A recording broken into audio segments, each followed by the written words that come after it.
January 31, 2018. Huntsville, Texas. After nearly 20 years of fighting the system, John David Battaglia had nothing left.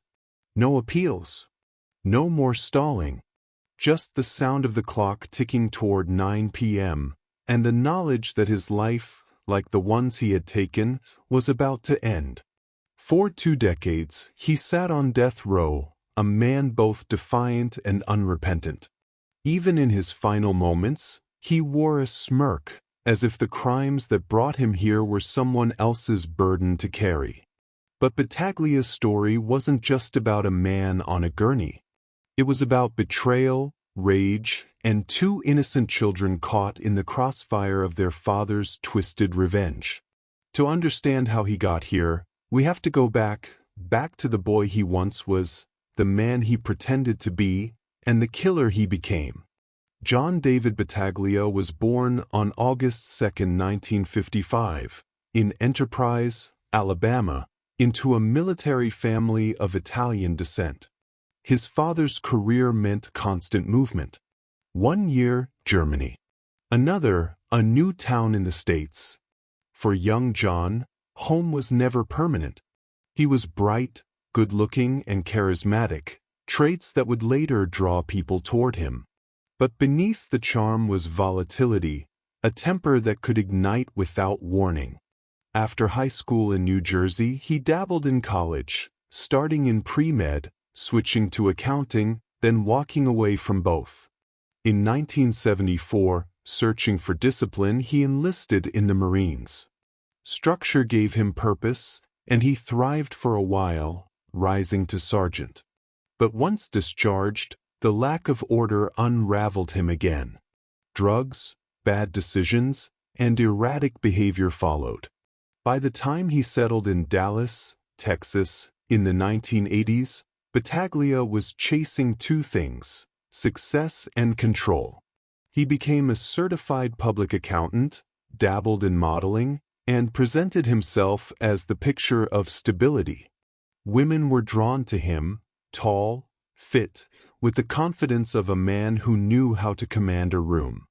But behind closed doors, his darker side always resurfaced. His first marriage was to attorney Michelle Getty, with whom he had his first daughter, Christy. At first, he seemed like the ideal family man. But soon, the violence began. Police records documented harassment, threats, and physical abuse. Michelle reported being struck, terrorized, and left fearful for her safety. Eventually, she divorced him, gaining custody of Christy. Battaglia was put on probation for assault. But John was never a man to accept consequences. Instead, he blamed Michelle for his downfall. He carried that resentment with him into his next marriage, a resentment that would one day turn deadly. In the early 1990s, John met Mary Jean Pearl. At first, it seemed like a fresh start. He was charming, playful, and loving. They married, and together they had 2 daughters, Faith and Liberty. To outsiders, John looked like a doting father. He took the girls on outings, played with them, and showered them with affection. But Mary Jean soon saw the cracks. His temper was explosive. His control over finances, suffocating. Arguments spiraled into threats. The same cycle Michelle had endured was repeating itself. By 1999, the marriage was crumbling. Mary Jean filed for divorce. What followed was a bitter custody battle, with John using every tactic to manipulate, intimidate, and maintain control. Even after the divorce, Mary Jean couldn't escape him. He harassed her with phone calls and confrontations. At one point, she filed charges when he physically assaulted her in public. The court placed him on probation, ordering him to stay away from her. But John had no intention of following orders. He was determined to make her suffer, and he knew exactly how. By spring 2001, Mary Jean was pressing the courts to revoke Battaglia's probation, citing his repeated harassment. On May 2, 2001, she received a phone call from her ex-husband. His tone was mocking cruel. He told her she needed to speak to their daughters, Faith and Liberty. She expected another verbal attack. Instead, she heard her child's trembling voice. "Mommy, why do you want Daddy to go to jail?" Mary Jean's stomach dropped. She knew something was terribly wrong. Through the phone, she heard shouting, then a gunshot. And another. Her daughters, ages 9 and 6, were being executed by their own father, while she listened helplessly on the other end of the line. Battaglia had lined up his daughters inside his Dallas apartment. He made them question their mother's actions, then shot them in cold blood. The call cut to silence, but the damage was already done. Mary Jean's screams alerted authorities. When police entered Battaglia's Dallas apartment on that horrific night, they found 2 lifeless little girls, Faith, 9 years old, and Liberty, 6, sprawled inside. Both had been shot multiple times. Their bright futures had been stolen by the very man meant to protect them. The crime scene was chilling not just for its brutality, but for what it revealed about John Battaglia's mindset. This wasn't a man who snapped in a sudden fit of rage. This was a man who planned, who wanted to punish, who wanted his ex-wife, Mary Jean, to suffer most unimaginably. On the answering machine, investigators found a voicemail John had left after the murders. His voice was cold, calm, almost taunting. He laughed and bragged about what he had done, ensuring there would be no doubt that this was revenge. The nation was horrified. A father murdering his daughters was nearly unthinkable. But for Mary Jean, the nightmare was personal and lifelong. She had heard the murders of her children live on the other end of the phone. That trauma would never leave her. After the murders, Battaglia fled. He knew police were on his trail. 4 hours he managed to evade capture, driving through Dallas in his Jeep. But his luck ran out when he was spotted near a tattoo shop. Armed with 2 pistols, he was arrested without a fight. His demeanor shocked officers. He wasn't frantic. He wasn't remorseful. He was calm, collected, and even arrogant.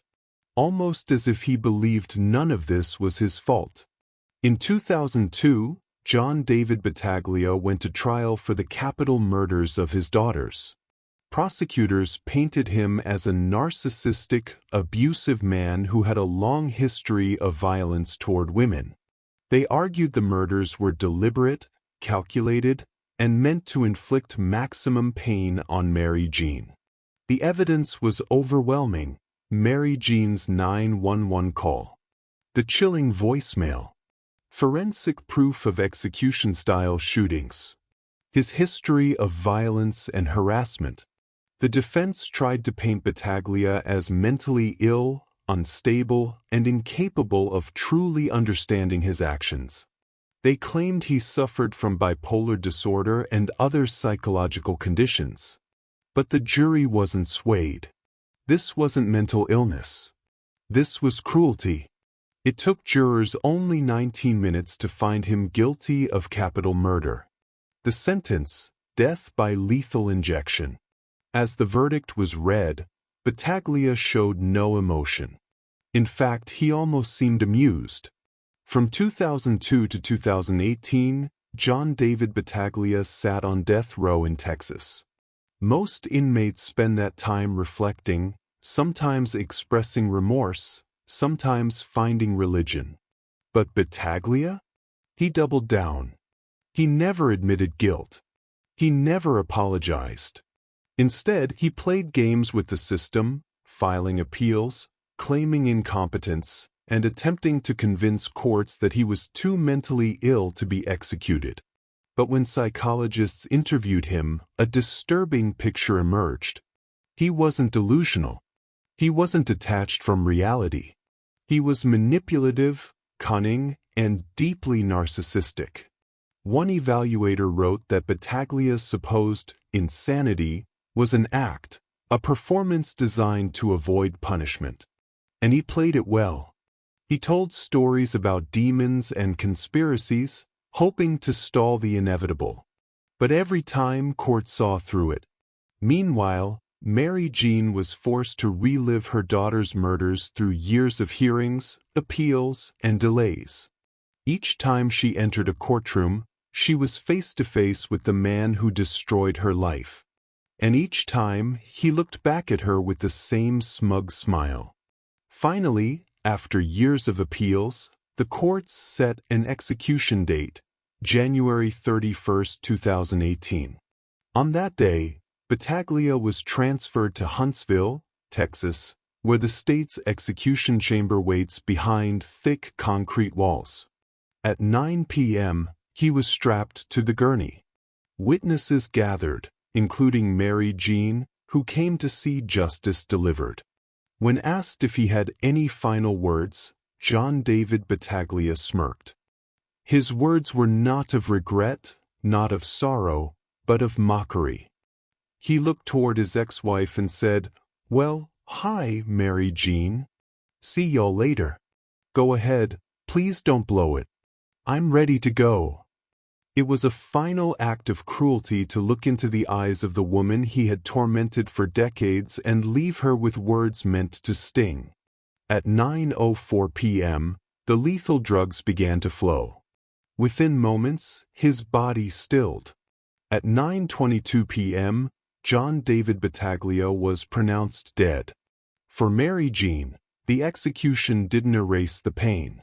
The sound of her daughter's voices, their fear, their final cries, those memories were carved into her soul. But Battaglia's death did bring a measure of closure. The man who had inflicted unimaginable suffering was finally gone. For the public, John David Battaglia wasn't just a murderer. He was a father who weaponized love itself, using his daughters as pawns in his war against their mother. In the end, justice caught up with him. But the story of faith and liberty serves as a haunting reminder. Sometimes, the most dangerous monsters aren't strangers in the dark. Sometimes, they live inside the home. If you found this case as chilling as I did and you want to hear more true crime stories told in full detail, make sure you subscribe to the channel, hit the like button, and turn on the notification bell so you never miss an upload.